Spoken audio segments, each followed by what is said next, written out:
Well, welcome to Season 1, Episode 1 of the Red Dirt Rambler.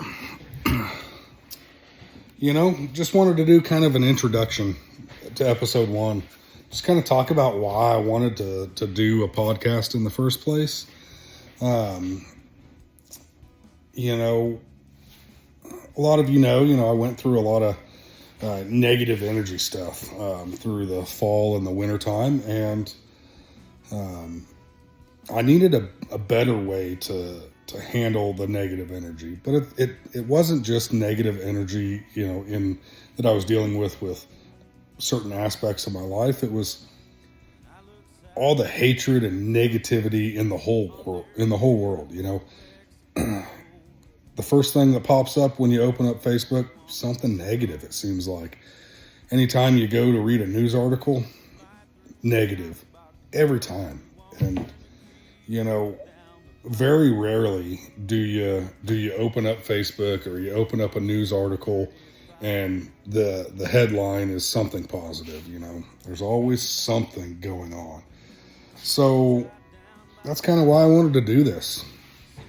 Why not create something positive in a negative driven world? Not only that, when something negatively affects me to the point where I don't know what to do, I, for some reason, hop on Facebook and rant and rave about it, and that doesn't do me any good, so why not turn that negative energy into something positive? That's what I want to do. Not only is that going to make me better up here, but I think all around it's going to make me a better person to turn that negative into positive, something to help me be a better dad, help me be a better spouse, a better son, a better friend. I feel like I was kind of losing myself there for a little while over the winter time, and I don't want to do that anymore. Let's turn this around, so, and I know a podcast isn't going to fix everything, but it's a start, and this is really what I want to do. I'm excited to do it. So let's get right into it. Episode 1, let's just kind of talk about, it's called the Red Dirt Rambler. So what better way to start episode 1 than to talk about some Red Dirt music? And more importantly, let's talk about Cross Canadian Ragweed. Okay. We get to go see Cross Canadian Ragweed, not this weekend, but next weekend, April 11th, in Stillwater, Oklahoma. Super excited, super stoked to go to this show. And this will be the second year in a row that we're going to see Ragweed at Boone Pickens Stadium in Stillwater. For those of you who don't know who Cross Canadian Ragweed is, and for those of you who don't know why, last year's concert was so important and why this year's concert is so important, is there was a point in time for 15 years straight that we did not get to experience Cross Canadian Ragweed. Ragweed broke up as a band back in 2010, and this is something we've been hoping and praying for years. Everybody in the Red Dirt community was praying for this. Every music fan out there was praying for this, and we got our prayers answered. It was so surreal to be there last year at this concert. I'm going to kind of go back in time a little bit and talk about Ragweed back in the early days and why they mean so much to me. So Ragweed got started in the late 90s. I didn't know about Red Dirt music back in the 90s.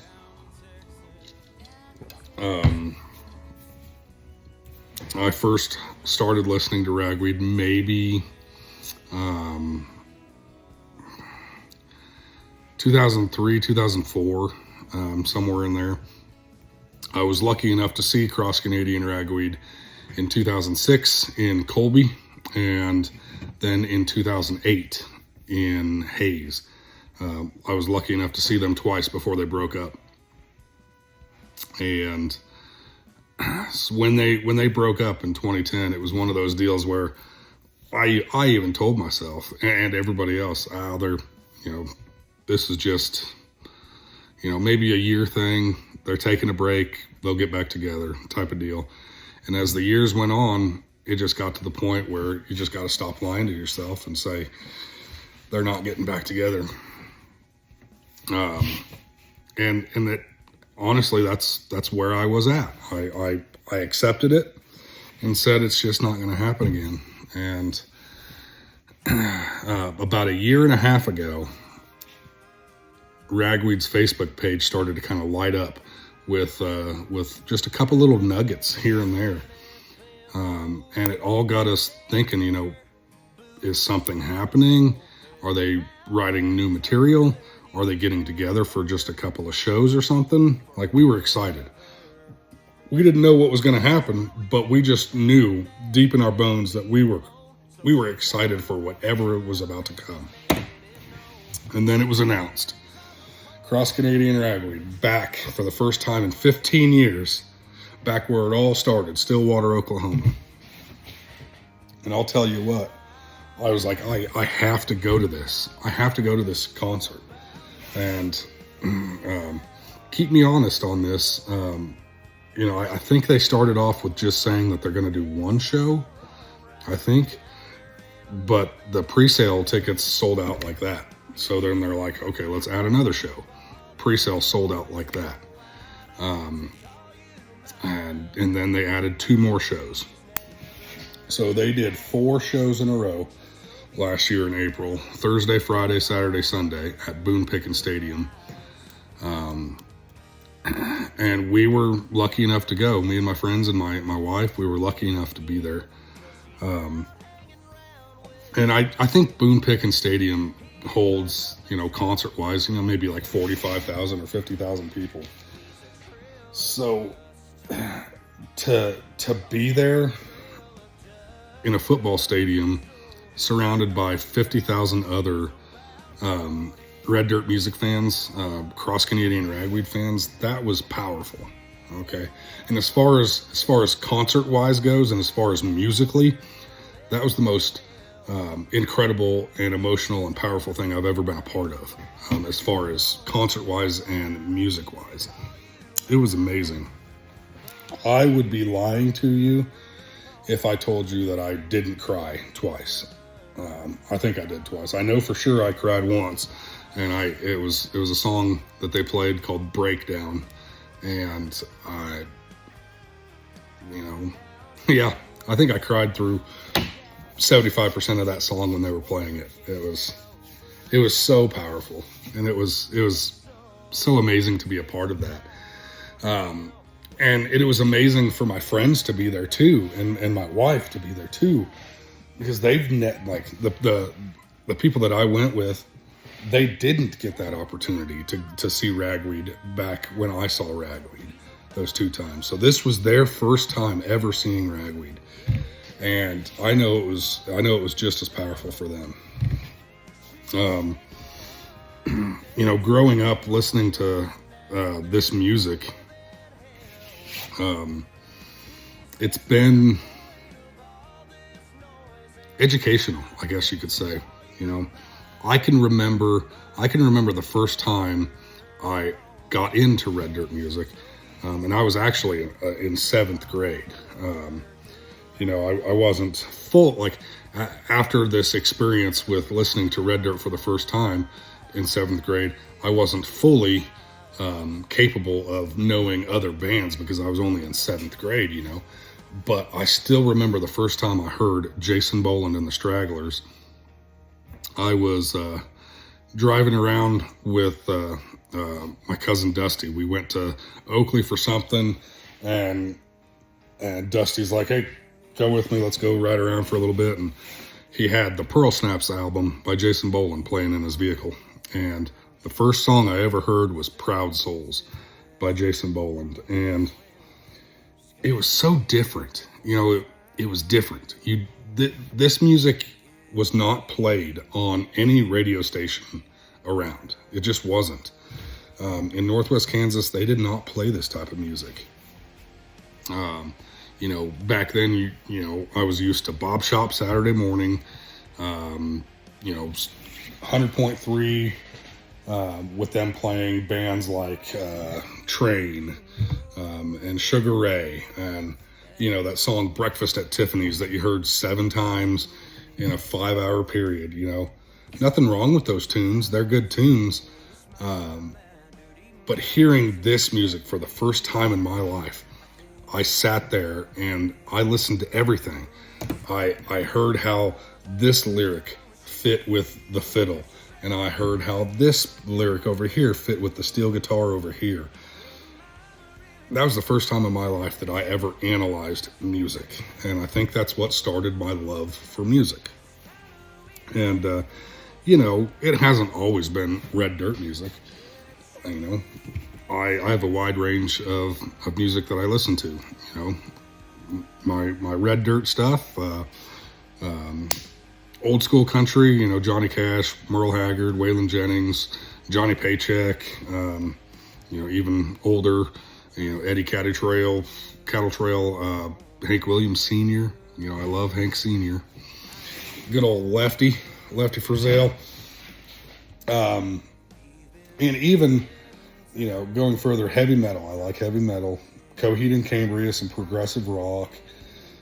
Pink Floyd, Led Zeppelin, The Doors. You know, I have a wide range of music. But I'll tell you what I won't listen to willingly. I won't listen to Nashville country music willingly. That I will tell you. So yeah, I'm just grateful and blessed that I get to see Ragweed again. You know, life's too short to not experience those emotional things in your life that bring you that good emotional joy, you know. And so excited, and to be there with my friends to do it again. You know, like I said, this is just kind of just gonna be an introduction episode to the channel. You know, we're gonna talk about a lot of other things too. You know, baseball, opening season of baseball season just started last week. We're going to talk about NFL. The NFL draft is going to start up here pretty soon. We're going to talk about hunting. We're going to talk about, you know, smoking some meat, grilling. We're just going to keep everything positive on this channel. And I just want to contribute that sense of positivity to other people. You know, I'm not necessarily doing this for anybody. I'm not doing this for the listener. I'm doing this for me. You know, everybody gets in a rut sometimes, and sometimes you just got to get out of that rut. And I think this is the way for me to do it. You know, this isn't solely going to help me get out of a rut, but it's a start. You know, you can't sit there and do the same thing over and over again and expect different results. You got to do something different, and that's what I'm doing now. And I just hope that this helps me grow into a better person, and you know, a harder worker at my job, just everything. A harder worker at my home, everything. And you know, of course, I want to do some collabs and guest speakers. That'd be really cool. I know I have a couple people already saying, "Oh yeah, let's do that. That'd be awesome." Yeah, let's do it. You know, the weather's gonna start getting nicer out. We can move this thing outside. Let's have some fun with it, guys. Drop some comments down below on, you know, some subjects that you want to hear about. If you want to come by and be a part of the podcast too, awesome. You know, I don't care if I have 0 viewers or 2 viewers. I don't care.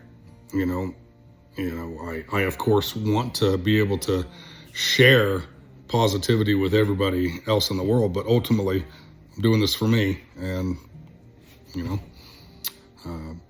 it's okay to be selfish every now and then. That's what I'm gonna be right now, is selfish, and just say I'm doing this for me to be a better person. and it's a plus if I get some viewers. It's a plus. Real quick, before I end episode 1, just kind of one last thing to talk about Red Dirt music. I want to talk about how it was growing up back in the late 90s, early 2000s. We didn't have the social media presence that we do now. We didn't have Facebook. We couldn't just share music with X, Y, and Z. We couldn't post a YouTube clip to our Facebook and say, hey, listen to this band. And of course, we didn't really know about this music back then because it was not being played on our radio stations around here. So this is how Red Dirt music started to spread in at least Northwest Kansas anyway. Is what happened was it took somebody's cousin or something like that to go to Southern Kansas or to go to Oklahoma and go to some show and buy a couple t-shirts, buy their CD and bring it back and say, this is a cool band. I haven't heard country music like this before. This is awesome. And that's how music got spread back when I was growing up. It wasn't because we heard it on radio. It wasn't because we heard it on CMT, because this music was not on CMT either. Like, you couldn't turn on CMT and listen to Jason Boland and the Stragglers or Stoney LaRue or Shooter Jennings. You couldn't. It just was non-existent on anybody's radar as far as radio play, at least around here anyway. So that's what would happen. Somebody's cousin would bring back a CD, and then they'd put it on the family computer, and then they'd burn some songs off and hand them out to people. And just one by one, people started to get a hold of this music. And people would get on LimeWire and be like, "Oh, I heard from so and so's cousin that this band is somebody to check out." So we'd all download that music from LimeWire. That's how we shared music back in the day. And to go from back then, when none of these songs, when I say none of these songs, I mean 0 of these songs. None of these songs were on the radio. In fact, I remember, I think maybe it was 05 or 06. I called into the local country radio station and said, hey, it was during request time. Hey, I'd like to hear Alabama by Cross Canadian Ragweed. And this is exact words. I still remember it. I was in the Reds parking lot and I called, and they said, yeah, we don't play that type of music on here. So that was like 05 or 06. And now we hear it. We hear the songs on our radio. We have, I don't know if they still do it or not. I hope they do, but I don't know if they still do. We used to have something on 97.9 at least a year or two ago. It was called Red Dirt Fridays, where they'd play Red Dirt music. I have heard Aaron Watson on the radio. Just a couple weeks ago, I heard the song Truck Stop Diaries by Jason Boland. And I'm like, it's just crazy to see where our local radio stations are now. Like, it's just evolved. Like, they understand that more people are aware of Red Dirt, and I think they are more aware of Red Dirt now too. It's just crazy. It's just crazy. Of course, we're going to get into a lot of music in other episodes too. There's a lot of other artists that I want to talk about, other songs that I want to talk about, and just tell stories about the songs, it'll be a great deal of Red Dirt music, but there's going to be other bands that I talk about too, and other subjects that I'm going to talk about. But I think I'm going to end it right there on episode 1 for the Red Dirt Rambler. Like I said, drop a comment, suggestions, whatever. You want to listen? Don't want to listen? Cool. You want to be a guest speaker? Come on over. We'll see you later.